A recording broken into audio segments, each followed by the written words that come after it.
Guys, today I will show you perhaps one of the best ball lightning sorcerer setups ever created in Diablo IV Season 3. This bad boy can carry 4-man tier 100 nightmare dungeons or vaults better than Barbarians. Quicker for sure.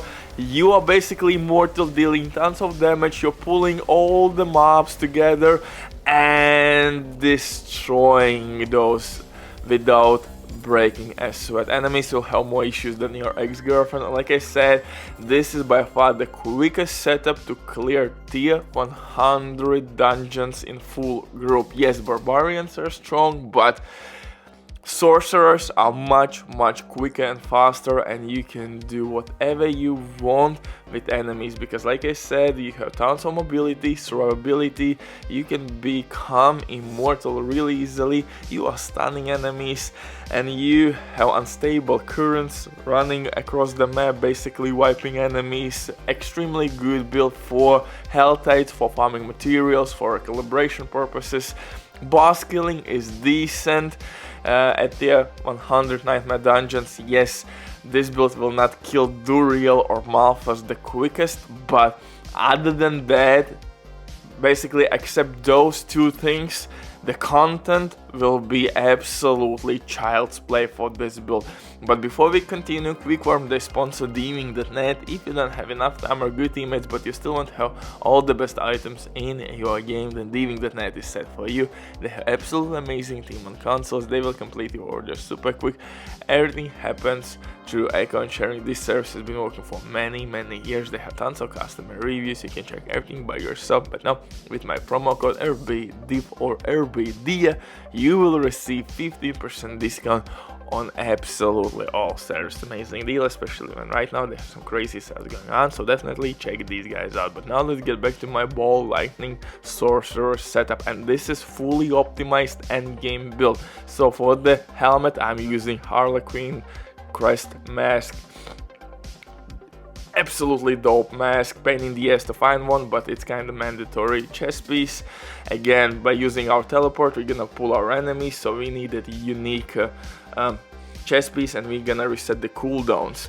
Damage to vulnerable enemies while we have barrier, must have. T-ball swill pants are not top tier for me. I have another good pair of pants on my druid. I will transfer those pants to my sorcerer.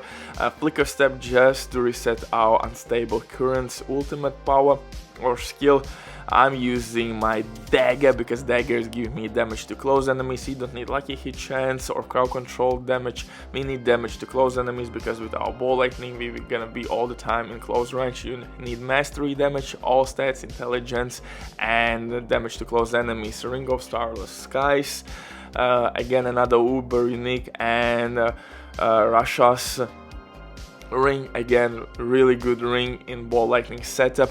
As my offhand I'm using for attributes cooldown reduction, must have resource generation, really handy, although you could replace it with maybe additional intelligence or all stats if you are lacking some stats to hit your paragon board points. Of course, mana regeneration, and I guess yeah, that's a lot of things. On your amulet you want mastery skills, extra points, and conjuration passive buff as well, and mana cost reduction and cooldown on your amulet. In terms of my construct, pretty much simple construct. Again, I have Genesis, and I have of course Evernight, so my build is pretty much God mode, fully optimized, just like my Druid I showcased yesterday. This is my skill tree. Teleport is really important, so we're gonna invest 5 points in our teleport. We're gonna zipping all over the place, and we're gonna pull enemies together. They will be stunned, and that's the reason why I'm using Control Paragon Glyph to deal more damage to stunned enemies, and we're gonna stun enemies for 2-3 seconds, and in those 2-3 seconds they will be dead, and in those 2-3 seconds you're gonna reset your teleport pretty much, or evade. Ball lightning is the main thing here that hits extremely hard. You can increase its DPS by increasing attack power. So on the gloves for sure you need top tier attack power, and you can use one aspect that will increase attack power as well. My first glyph will be Elementalist. We will boost our non-physical damage and resistance to all elements, and pretty much I have capped out resistances. I can invest a couple points here and there to gain 1 or 2% additional resistances, and that will be game over. Second glyph, Exploit, for that vulnerable damage buff, delicious vulnerable buff. Third glyph, and again I optimized my Paragon board. You can switch some things here and there, but this is pretty much it. Enchanter will be my next glyph for non-physical damage buff. Extremely good, no wasted points whatsoever. Yes, I have 6 points which I invested in some rare nodes, but you can basically grab those points and invest, for example, in this tree, and boost your charged power for crackling energy buff, and you can gain like 40% crackling energy buff with additional couple points in that Paragon board.